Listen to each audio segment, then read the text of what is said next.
This is the Inferno Podcast, the official podcast of UAB Athletics. Blazer fans, this is the place each week to get an inside look into UAB Athletics. This episode of the Inferno Podcast is brought to you by the Alabama Department of Public Health and Pearl River Resort.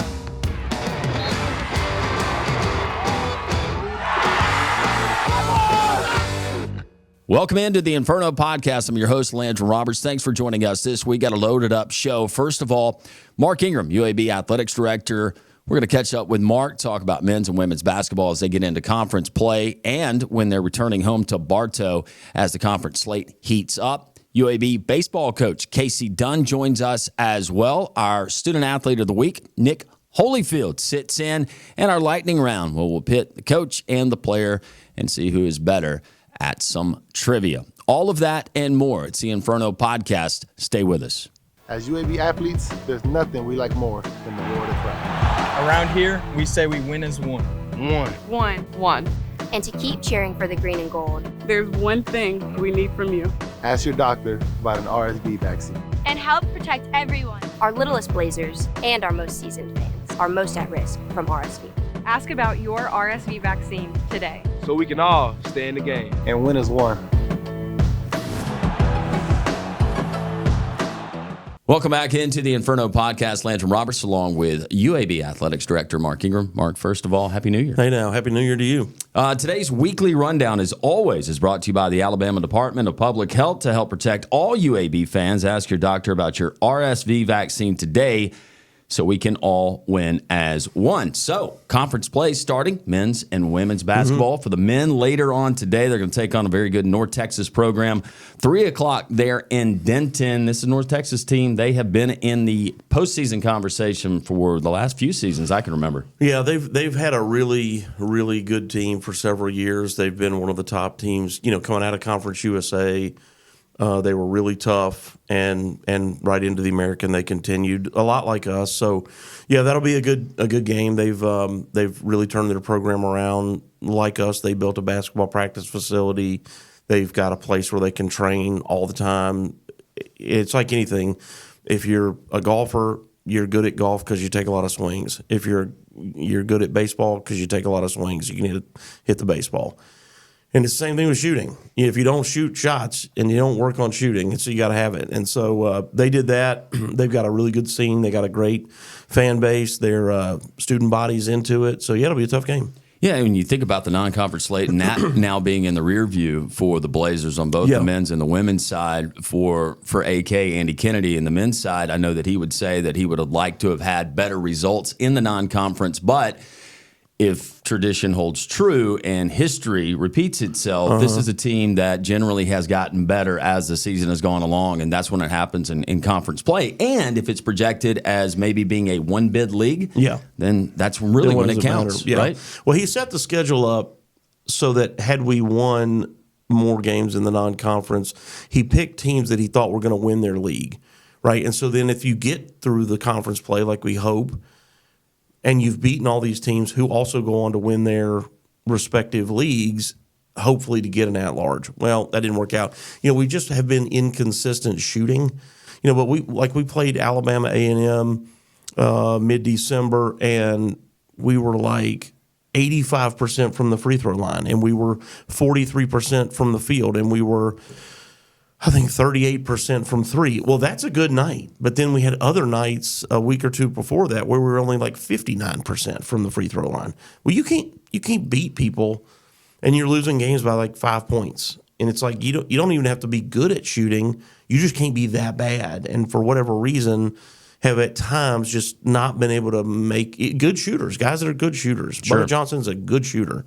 Alejandro Vasquez, really good shooter. These guys, and just can't make it fall in. So you go back to the game versus Arkansas State when the Red Wolves unfortunately made the big comeback, pushed it to overtime, and got the win. But UAB knocked Thanks down for the reminder on that. 7. Well, Nice keeping it real here. 7 threes in the first half, and then they only went 2 of 10 in the second half. To your point, so it's not only a game to game, and sometimes it's a half to half or a 4 minute to 4 minute. And anybody that's watched Andy's team play, as I assume all of our viewers have, he wants to play a high intensity, up-tempo game. He wants to press you on defense. He wants to force turnovers. He wants to run and dunk and alley-oop and all that stuff, fast break layups. That's what he's trying to do, is create this chaotic pressure, which is a ton of fun to watch. Like, when we do that, it is like the most fun basketball you ever watch. It's just maintaining that is hard and keeping the guys focused on it and their intensity level up. And so, yeah, to your point, hopefully as the year goes on, and that's what we have seen, you're right, that does improve. All right, so for the men, later on today, 3 o'clock in Denton, Texas. Tomorrow, Randy Norton and the UAB women take on UTSA. Yeah. 6:30 the tip there in San Antonio. Yeah, and Randy did a good job adding some athleticism to the team. Got a post player that's been really effective, both rebounding and just defensive presence, and she can score, and so that's been helpful. We got somebody who's a true point guard. So I'm encouraged by Randy's team, and yeah, San Antonio. We were talking with Casey before, who's going to be on the show here in a minute. San Antonio's done a really good job too, and there's just so much talent in the state of Texas. In every single sport, there's just so many people that the population size creates talent, and so they're all those Texas teams are going to consistently be tough. Next home games for the UAB men and women. For the men, they take on Tulsa, 1 o'clock at Bartow Arena on January the 4th. Also, the women in action at Bartow January the 4th as they take on Wichita State. The tip time there at 5 o'clock. So conference play beginning. Exciting time there at Bartow and on the south side. Yeah, it is. And our students will be coming back, and they always get really excited. The first few games of January, home games, when school's back in session, are usually our best attended by our students, and then trying to, continue to keep them engaged, which winning helps with that, but is on us to try to keep them engaged. But getting them back always makes a huge difference in the crowd and the atmosphere in the building. Well, coming up next, it's going to be our Coach's Corner here on the Inferno. Cue up John Fogarty, Coach Casey Dunn of UAB Baseball. He's in the corner, and he joins us next. We appreciate baseball coach Casey Dunn joining us here in the Coach's Corner. Every single week, the Coach's Corner is brought to us by our friends at Viva Health and Pepsi. Welcome back into the Inferno. Landrum Roberts, your host, UAB Athletics Director Mark Ingram, and now UAB baseball coach Casey Dunn. In full transparency, we were filming this on, December the 19th. So this is pre-Christmas holiday season. First of all, Merry Christmas, Happy Holidays, Coach. Same to you, man. Merry Christmas. We appreciate you joining us. I would be remiss if I didn't give everyone kind of a snapshot at you, because Christmas time, I always think of Casey Dunn and the Dunn family. We could call you Casey Claus. And I bought us Casey Claus. And you know about this, right? This is fun. Mark, you know about your baseball coach and his history with making everyone's season a little bit brighter. Mm-hmm. Yeah, Casey, how many inflatables that I know you've had to get rid of, but how many did you have at one time? At the peak, I think 77. 77. Listen, 77. Y'all. In Casey Dunn's house in Homewood, he had 77 inflatable things like that. Landrum breaking out the weenie dog on us, huh? Yeah. That's a masculine one to Did bring you, to. Look at that. Did you have the weenie dog? I did. I actually had one of the jumbo weenie dogs at one point as well. Yeah. So a little larger version of that one. But we had several. I got out of the small. See, I can get way too technical on you, but that's a black box plug-in, I assume, on this one. Is that correct? That is. Yeah, you don't want the black box plug-in. You prefer the white plug because that has fuses in the plug. So when they go bad, you just whip out the fuse. Yeah, that's what happened. Yeah, the black that's what box, happened to Frosty last year. Yeah, the black box goes bad, you just got to toss it. So you had a flat yard, though. A pretty, well, and I guess in the front it kind of slow. It had a little slope again, to it. It was a true Edgewood. I played hell with wind and keeping those things tethered. I tell you what, there's few things worse than rain and wind. Yeah. When it comes to inflatables. The good thing, though, about your yard, you had 77, so there was nowhere for them to fall over. Well, we had them in there. We created the walking paths. I had extra stakes to tie them off to as well, so that was a good touch. How long did it take you to put them out? It was a couple-day process. It's tough. Day one was kind of just putting the stakes out. Day two was adding the inflatables, and day 3 was usually on the lights. I told Casey those that are great memories. I wish that he would have brought them to work. He gave them away to all his neighbors, and I wish that he would have brought them to work, and we could have set them out in the front yard in front of Lake Bartow. He started a tradition, and I will give you another kind of behind the scenes. There was a holiday bus that people could pay money, and they took Tacky bus tour. Wacky Tacky Bus Great Tour. cause, charity. Yeah. We can give them some props here. And you would have folks that would have their libations, they would have their drink cups where they were, sipping on some holiday cheer, maybe some eggnog. The late night bus was a little more lively than the 5:30 bus. I was more on the late night bus. Mm-hmm. And That sounds like fun. Do they still do this? They do. The highlight of the tour, though, Wacky, tacky. the highlight of the tour was Casey Dunn's house. And that was the one that everybody, and he set the standard because now everyone in Homewood is up their game.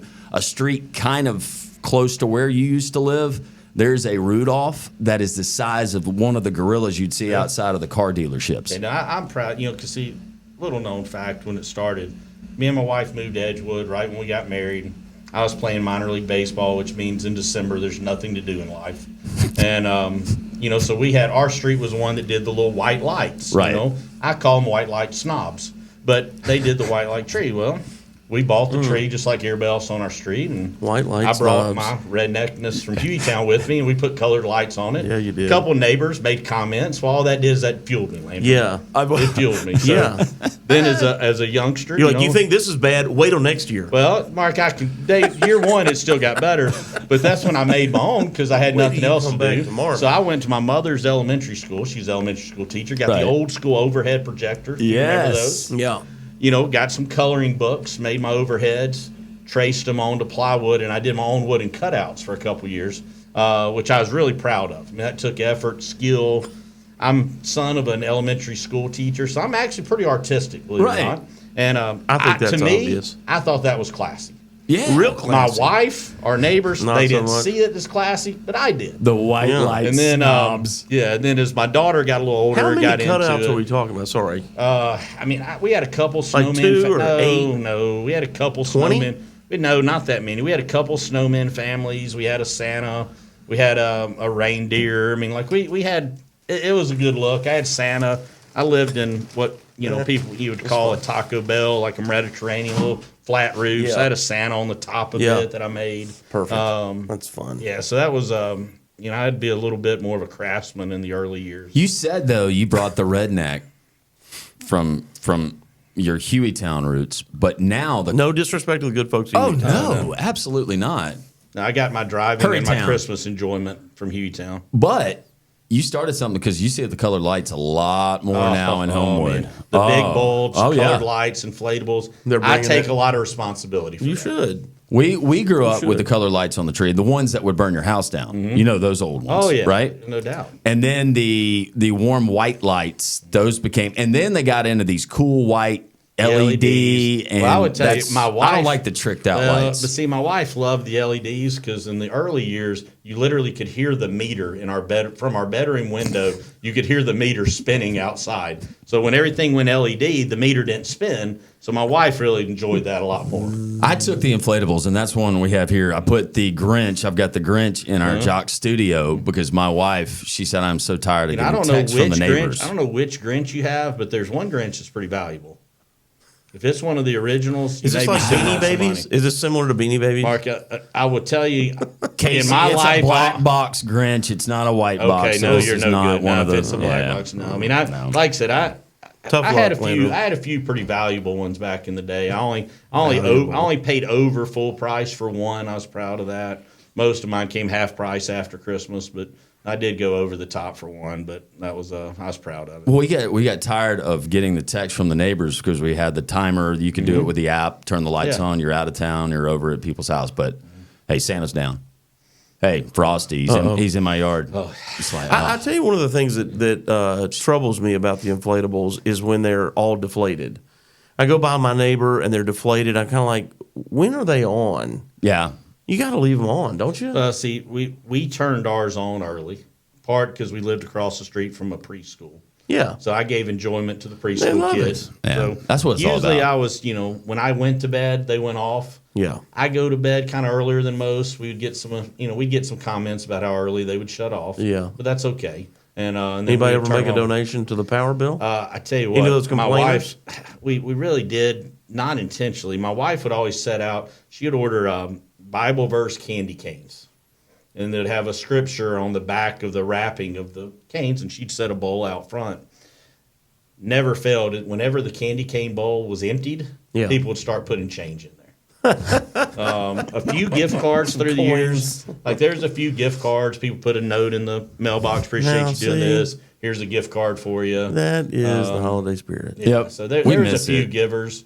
A lot of people got their Christmas card photos there every year. Oh, that's tradition. So there's some stuff like that people would tell me that, Casey, that is a fact about you that a lot of people don't know, and it is just fantastic. The only thing would be better if you said something like, as a child, you were on Sesame Street. If you could do something like that, but the inflatable definitely thing. definitely don't have anything like that on me. Oh God, it's good. Well, we were driving. It was after church, and we were driving through, and this was in Vestavia, and there is a even bigger inflatable. It might be the biggest inflatable I've ever seen, but it's Santa, and he's like in this pose where he's lying down on the grass, but it was almost like he would be in front of a fireplace. Yeah. A very kind of provocative pose, to be honest with Sexy you. Santa, is that what you A sexy Santa, and I did. And His jacket a little this was this open, past just a little- Sunday, and I commented to my wife, and I said, I wonder if that's where Casey lives now. No, we were very. See, You just did away with the This is- 77, and you got the one sexy when we Santa. sold our house, and the deal was always when my wife graduated high school is when I could move away from the inflatables. That was kind of our deal. My daughter really got into Yeah. it. When your wife graduated No, from sorry, my daughter. Oh, all sorry, right. I'm getting confused It's a here. whole nother When story. my daughter graduated high school. We could get away. Well, she graduated. We actually sold our house that same year, so it was an easy transition. Right. Your boy Ross Newton took about 20 of them. Did he? Wherever parts unknown he's going to live at next Christmas, we'll see. But people came, got them, whatever. It's great. Spread the joy of Christmas. Really enjoy it. But a couple years ago, I bought a 22-piece blow mold plastic nativity set off of eBay. I'm ashamed to admit it, but I drove 4 hours each direction to pick this up, paid decent money, for it, brought it back, and my wife was like, well, what are you going to do with it? So I'm going to keep it till we're done with inflatables. She goes, you're not going to put it out? I said, no, we're into inflatables. It's a completely different thing, so. Be rude. So last year, we're in our little townhouse that we're in now, and It'd be tacky. it would be tacky to cross over. You can't go below mold and 77 inflatables. Yeah. Right. and then put those You out. can't go below molds too. Nah, So that's a totally different So I thing. go to the storage unit before last Christmas, pull them out, got them on the cart, pushing them in my truck, and load it up, head to the house. And the lady at the storage facility calls and says, Mr. Dunn, a woman here saw you unloading your plastic Christmas nativity and wanted to know if you'd be willing to sell it. I was like, no, I've actually never put it out. Like, it's going out. And she said, well, she's willing to give you X amount of dollars, which I'm not going to say Sold. because a lot of people would question my intelligence for not taking it. Yeah. Oh. And I was like, no, I've never put it out. And, I made the mistake of telling my wife that story after the tornado last December took my blow mold nativity set and blew it all over Homewood. Yeah. That I passed on pretty good money. I could have turned a quick profit on that. But so last year I had quality blow mold plastic. This year I just have our little baseball Christmas card. No better, something home for the holidays, something, cliche-ish. But I wanted to tell you, though, and I wanted our listeners and our viewers to know that you brought a lot of joy to a lot of people. Landrum, I appreciate it. Yeah. There was a lot of positivity to that. It was. We just did get fun. into it with the church across the street one year because they had a guy that kept blocking, one inflatable in particular, maybe had a little political tie, and he literally dear. would park his van in front of it. And I had to go into the church and say, hey, I know we all have them, but I've run into one of the people at your church. And, Tell Father so-and-so to move his van. so we had to have it out there. I Padre. felt, quality Christian man going in there to complain about a churchgoer, but we had to cross that bridge. But, it was fun. I mean, I enjoy it. Part of me misses it. And then every time it rains or the wind starts blowing, Yeah. I think, "Phew, I'm glad I don't Glad have I that. left the- glad that's I'm glad not I don't me. have to walk out there. Holding down the tether. Blown circuits and, boxes that catch on fire and different things. Oh, gosh. You know, that stuff's behind us now. Well, speaking of behind you, the fall, and you're commenting to me that you were pleased with your fall and your baseball team's fall. Yeah, it was a good fall, man. I tell you, it's you know, this is year 4. It's been a lot more challenging and a lot slower, you know, getting to where I think we can get to, and we haven't done it yet. I mean, the reality is we're nowhere close to where I think we need to be or we could be potentially. But this fall was good, man. We got a good group of kids. We were able to hold on to the guys that could have gone elsewhere. And, you know, in the crazy world we live in now, I think, you know, the most important thing is just keeping the guys you have. You know, last year we had 5 kids in the SEC. I'd argue that all 5 of them didn't have very good years.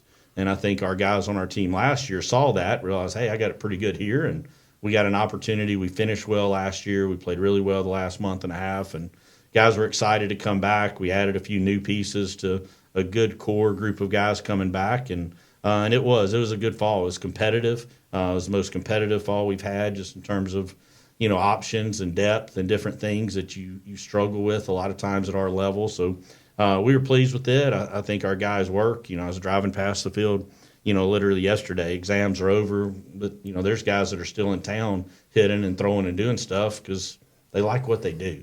And I think that's been the biggest thing is we have a group of guys that likes baseball. They like being at the field. They enjoy playing it.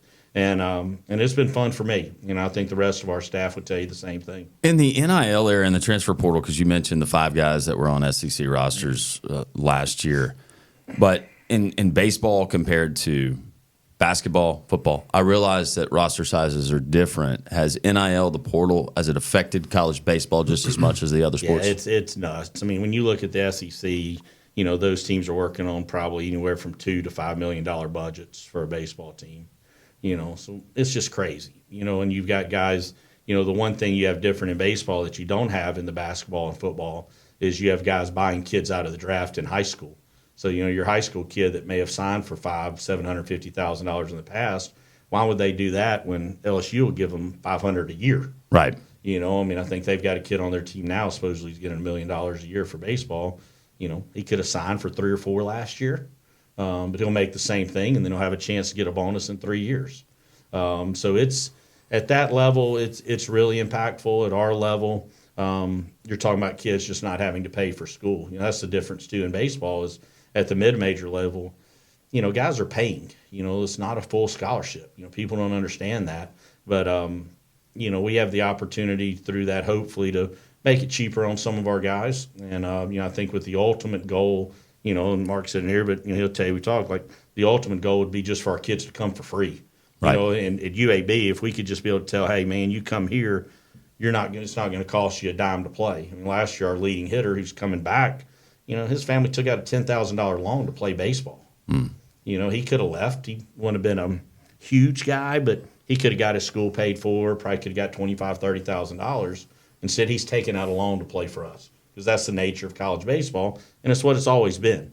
So that's the challenges we've got to work with is figuring out how to make it free with all the legislation change and all that. It's going to be a little bit easier, I think, as we move forward. But, you know, we're not competing in that money world. You just know that going in. And, you know, we've got to provide an opportunity. We've got to provide an experience for our guys where they want to stay and be a part of it. And that's when those guys decided to stay last year and came back, I think it tells you we're doing something right. I can take you back to when, and we're around the same age, but when we were in high school, Nathan Bland, remember, talented pitcher from Mountain Brook. He gets drafted by the Dodgers. I can remember his signing bonus, Casey, being $200,000. And we were blown away, and we said, wow, that is life-changing money. Yeah.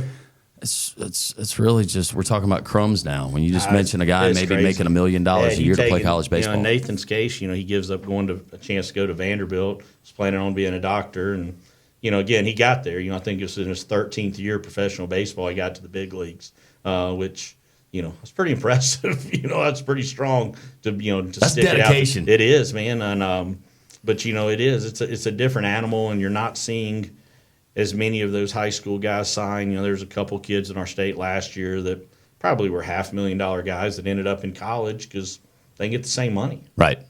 Now that Mark and he is here, facility upgrades, and I know that is something that's important. It's in all sports, and we're seeing it across the landscape, not just specifically UAB, but big picture, what would you like to see? Man, I tell you, and we've got drawings. I give Mark credit. He's worked with us to try to put together a plan. It's just like anything, it takes money. In our case, probably takes somewhere 12 to 15 million is what we're thinking to do it right. We've got some people ready to support us, but we need somebody to stick their name on it and give us that big chunk. And, we need a lead gift that's significant, but we have other people that, to his point, that if we could get that are like, look, man, if you could get that, I'm in for another significant gift, right? To help finish it off. Yeah. Okay. But let me give Casey credit. Casey's done a great job because he's lived here his whole life. He's got a lot of relationships. People really, really love him. It's not even about UAB. They really respect him as a man and a coach.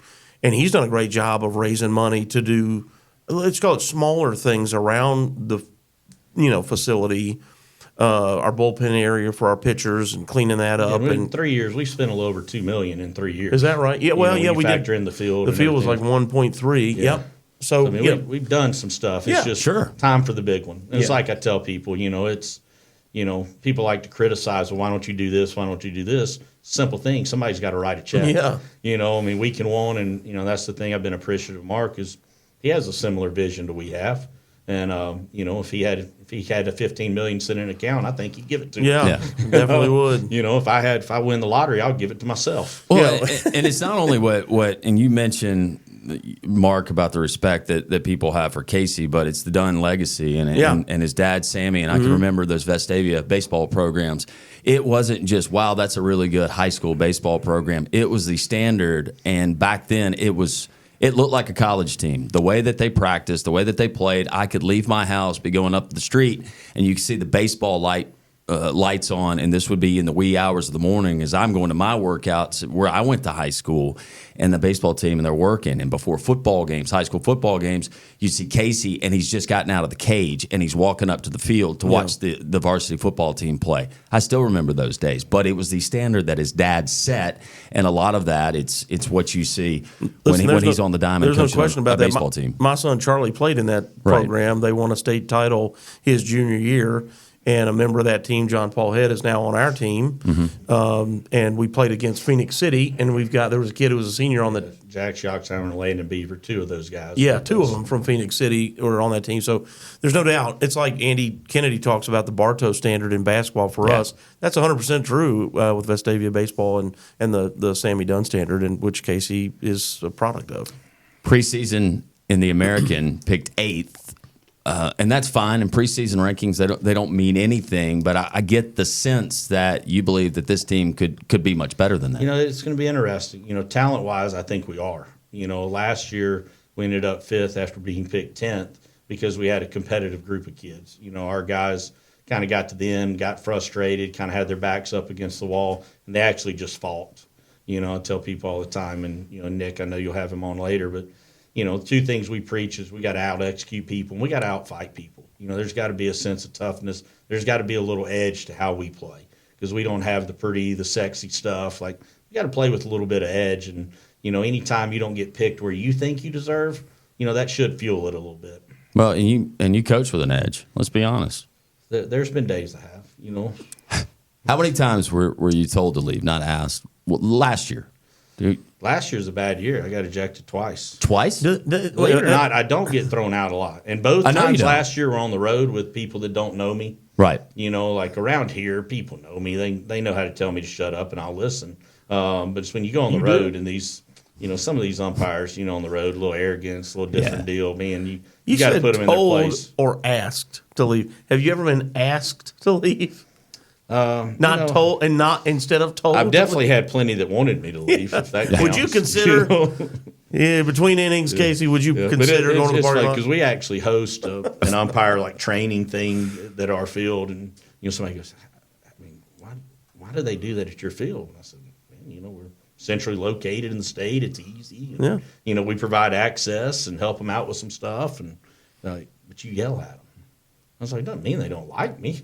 No, it's just it's in the game. We're in a game. Where the line is, and with some of these guys, you're right. They got a quick trigger, and it's all about them. They're me guys. It's not about the game. I'm not a vulgar, profane person. Right. But, when you don't cuss people, they'll listen to you a little bit longer. They will. Well, that's kind of what they don't. That's That's sort of the line, right? And that's in football, everything. basketball, whatever. You use curse words, and all of a sudden you're out of here.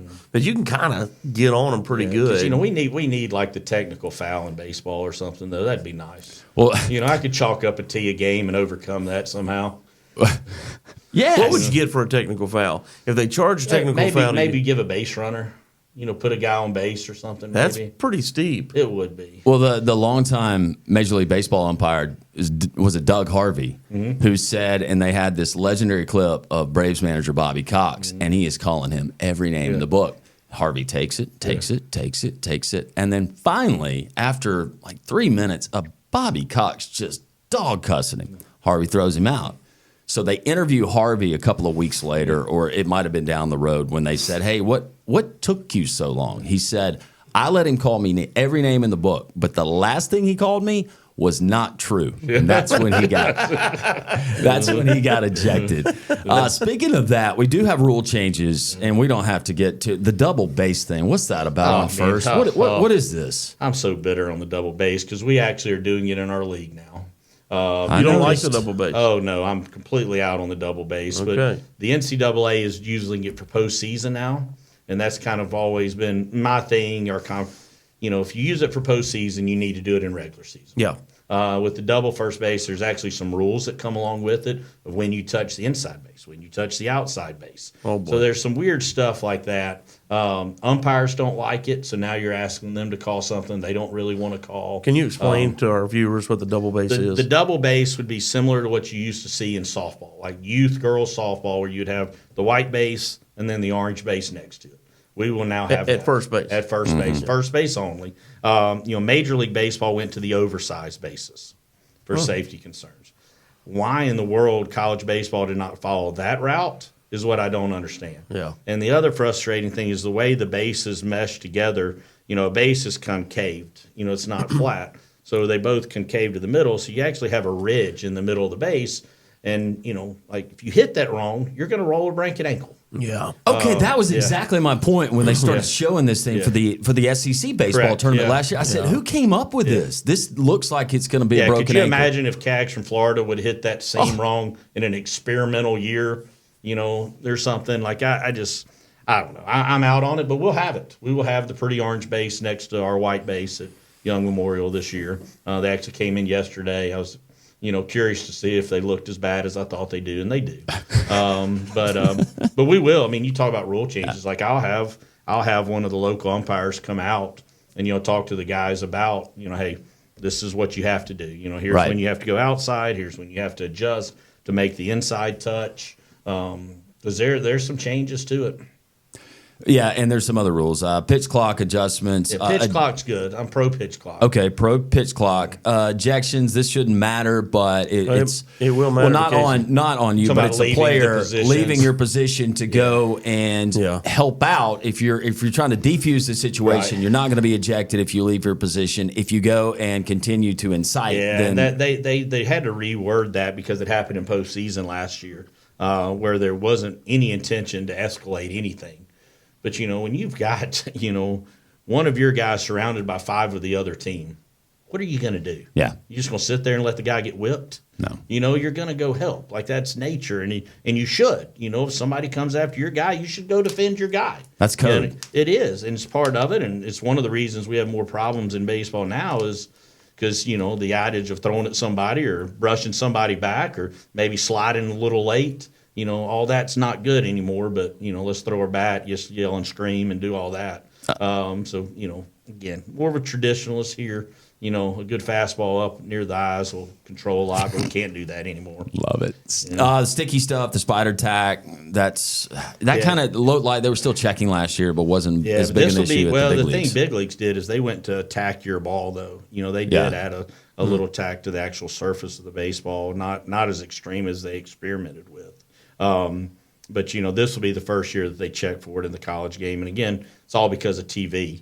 TV caught guys in the bullpen applying it in postseason, and people freaked out. Whatever happened to the got a little bit of Crisco or you're going to have it. Like now, I mean, you talk about that, but like in the big leagues now, because, again, there are guys that made their career off of that. Sure. And, again, my belief as a hitter if you're throwing 100 miles an hour and you need some sticky stuff so that you know where it's going, use it. Yeah. I don't want the guy that can't feel the baseball throwing 100 miles an hour at me. But what they're doing now supposedly is they're putting Vaseline on their forehead so that before the check, they just wipe their forehead, and now it's a slicker surface so you don't feel the stick. So they're still doing it, but they have the Vaseline to take it off. So supposedly that's Seems the like that's a latest good cheat idea. code. But, okay. Like I said, I don't know if our guys are smart enough to figure all that out. But we may need to try. Well, we got one guy that is probably going to pass along the information. Now, bat checks, those are going to be allowed prior to every game instead of just prior to every series. Yeah, the bat dynamic is real. The rolling bats, shaving bats, that's real. When you test the same model, back, this weekend we play so-and-so and they use DeMarini bats. Next week we play another DeMarini team and their bats test drastically different. Yep. Something's up. What's this year's uniform trend? I know we're going to see it across college baseball. I don't know. We went, part of our school's rebranding. We actually updated all of ours. Tassels. There are going to be some tassels on the sleeve. We avoided that. We thought about going to, the Western wear hat, or something like that. Yeah. But I'm a little more traditionalist, so we got, pretty standard stuff coming, but I think it looks pretty good. We unveiled it last week, and, it's got the new logos, the new gold, a little bit in it, and so I'm kind of excited about it. Plus, you can actually see it. Our uniforms the last couple of years, you needed binoculars to read the UAB on it as the ball. So I think we definitely upgraded. We got really good reaction off of the unveil. So we've got a cream, which I'm a big cream fan. I think it looks good. It plays really well with the green. It's cool, yeah. And and just subtleties like the Blazer logo on that. It's got the tail's got a little flame on it, so it's got a little uniqueness to us. Yeah. So there's some subtle things within the logos that I think are pretty cool. Your schedule quickly. Some of the non-conference games that you have, of course, Auburn, get them twice. I know that Alabama's on the schedule, and some of the other teams. I mean, you have a schedule that will test you even before you get into conference play. We've got the 5 traditional SEC games, which we'll pretty much always have: a home and home with Alabama, home and home with Auburn, and then Mississippi State does an every other year home and home with us. That I think will end up probably being a home and home each year, but right now it's every. We go there, they come here the next. So those 5 are pretty consistent. We play in 2 multi-team tournaments in some good cities. We'll go to Charleston. I think that's where we open. We play Maryland, who has got a pretty good club opening day. Miami of Ohio's got a good club that's in there. They win their league every year. We play an event in Greenville in the Pro Park in Greenville, South Carolina that Michigan State puts on. That's a good event. So those will be good to where you get to play a couple different people. They're 4-game weekends, which challenge you. As a coach, you don't really like it because it forces you to pitch guys that you don't really necessarily want to throw sometimes. But early in the year, it kind of makes you do it to find out who's going to surprise you. And usually there's one guy that surprises you in a good way. So we feel like it's a good test. South Alabama is here for a weekend. It's a quality program in our state that comes in for a home series with us, which will be good. And then, once the conference stuff gets rolling, it's a pretty good league. Our student and our player of the week and our student athlete of the week, he is one of those guys that is a testament to just continuing to work hard, earning your spot, and now he's going to be an expected contributor this season for the 2025 Blazers. He's going to join us next as the Inferno podcast continues.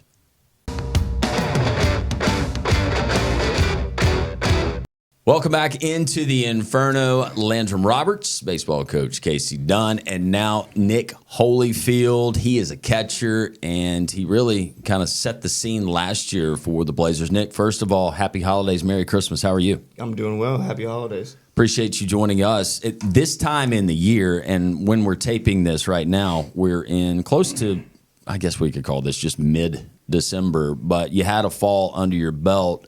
We heard Coach talk about the old guys mixing with the new guys, trying to get some of that chemistry and find different answers at different spots. What was your experience this fall? Obviously just building the culture, with the leadership group we have now.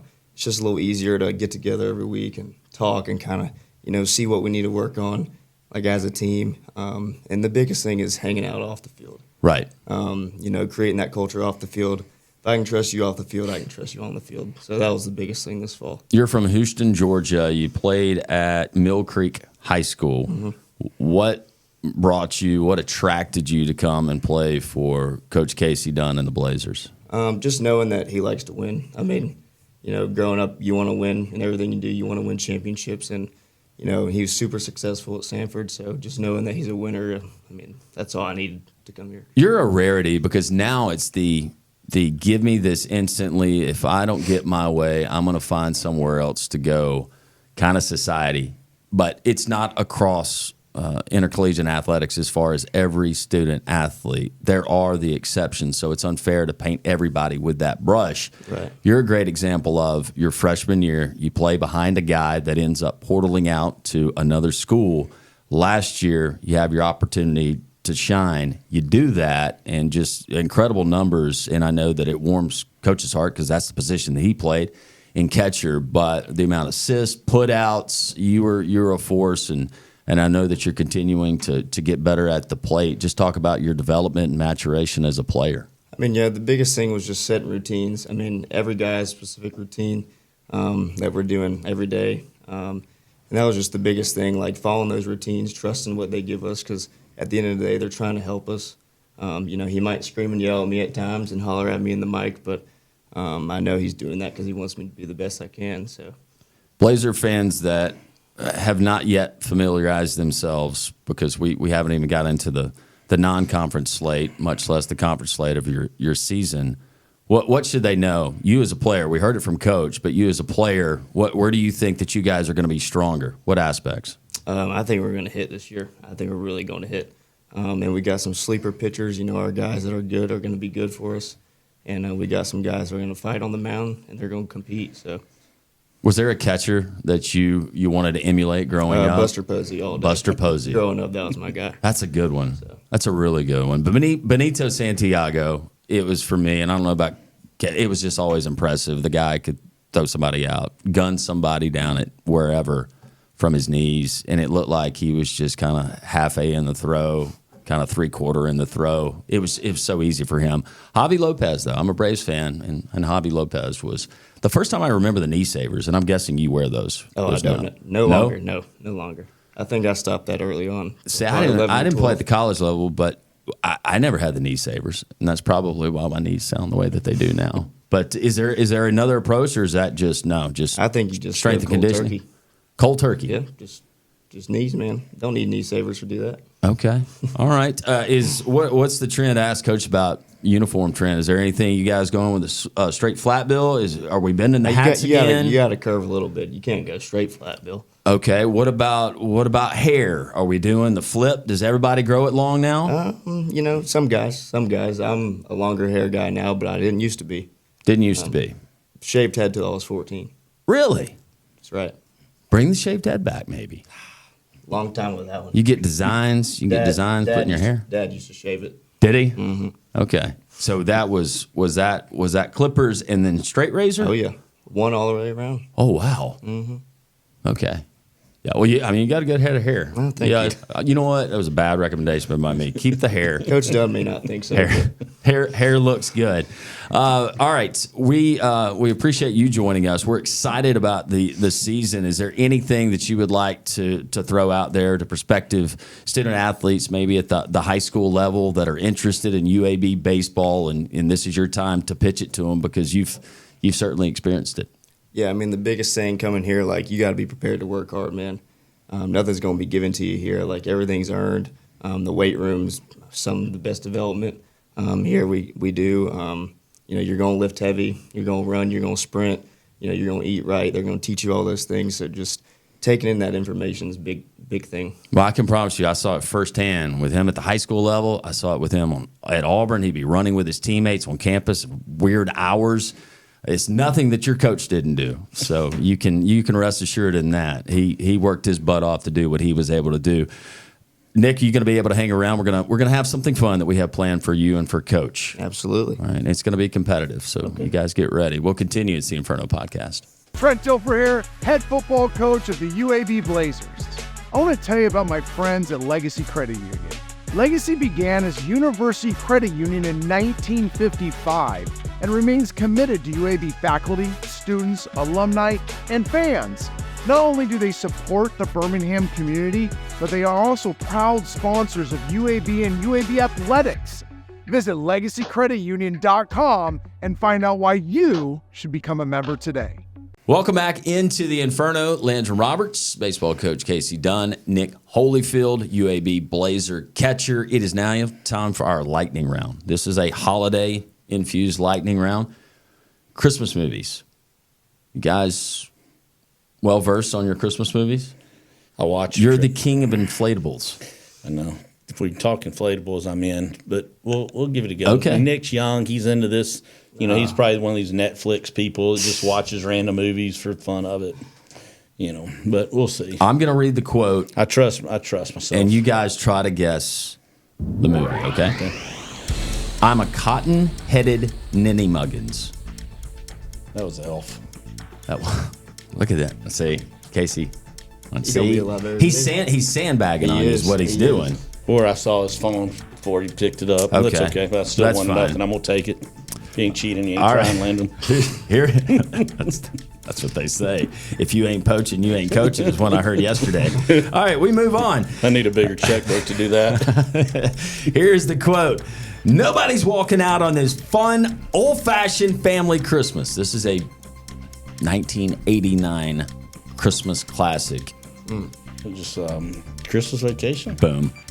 I didn't even cheat for that one, Nick. I'm up to tonight. I can't You better even get give you rolling. an answer. All right, this is a rom-com, and it is a Christmas movie. And I didn't see it until a couple of years ago, but I actually kind of like it. To me, you were perfect.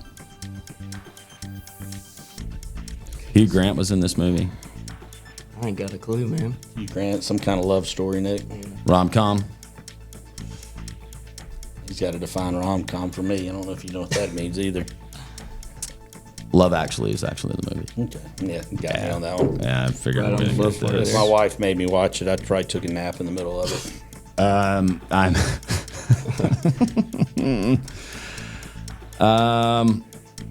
Let's see. Or how about this one? I'll throw one off the top of my head. Kevin! Home Alone. Boom. All right. Good job. Nick, You're on the welcome, board. Nick. He gave you one. Spotted him that one. I saw him scroll down a little bit. He had to go find what I could get. It's the season of giving, Nick. I didn't want you to walk out of here goose egged, right? Golly, some of these I wouldn't know. All right, this is an easy one. First one to buzzer. They say that the Grinch heart. The Grinch. Oh, there it goes. All right. That was just too easy. I had to give you that one. That one's not competitive enough. Golly, there's another Love Actually. You're not good enough to give away points, Nick. Remember that? It's Christmas Eve. It's the one night of the year when we all act a little nicer, we smile a little easier, we cheer a little more. Bill Murray. Christmas movie. I probably would have watched that one. Yeah. I bet you Bill did. Murray. Yeah, I remember pro seeing it in Bill the theater.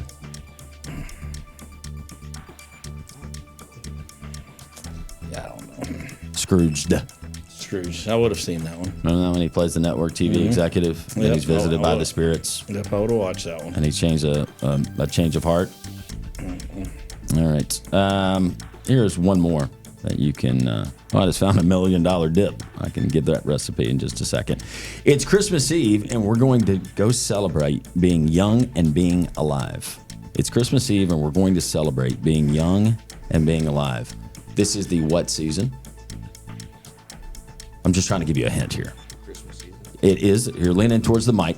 It's the Christmas season, but it's also the Holiday season? There it is. All right. Yeah, the movie is The Holiday. Yeah, I'm not in on movies. Okay. Do you have Yeah, it's fair, Nick. do you have the running tally here on the lightning round? Yeah, Coach, I think. Coach is winning. Yeah. Do you have any favorite baseball movies? Probably Sandlot. Sandlot's a really good one. What's your favorite scene from Sandlot? Probably the fireworks scene. Okay. Yeah. Have you ever seen Bull Durham?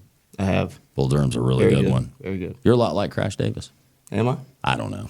He played the same position. He was pretty cool in that movie, though. Oh, yeah. Kevin Costner, it's obvious he really loves baseball, right? No doubt. You would think. He's played would think. in a lot of Field of Dreams. Oh, yeah. You've seen Field of Dreams. Oh, yeah. it blows me away of people who have never seen Field of Dreams. What about the natural? See, the natural. Natural was great. Hobbs. Yeah, I've always been a natural. Yep. Had the Wonder Boy bat. Making your own bat. Did you ever make your own bat? I never. Nick's probably never made his own bat either, have you? No. You probably did. I did. Shop class. You made your own bat. Shop class, 6th grade. Do you still have it? Because it's middle school. You shop still class. have it? I do not. Did you put like nails in it? I did not, but it did have a lightning bolt on it. It did? It did. Oh, it did. Major League was a great movie. And that was the reference of what was it? It was Eddie Harris's character that he played the pitcher where he'd have to he'd have to use a little bit of Vagisil, yeah. That one too. I forgot about that one.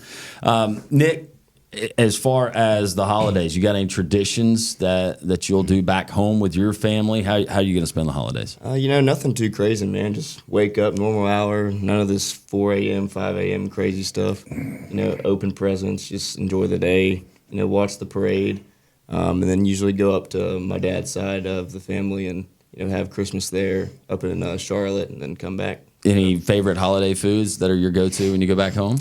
Any type of sort of dip, chips and dip. You get a lot of chips and dip, a lot of scoops. I don't know how many they sell, but they sell a lot during the season. And one thing that I noticed last year, the amount of cheese and dairy that I consume at Christmas is uncanny.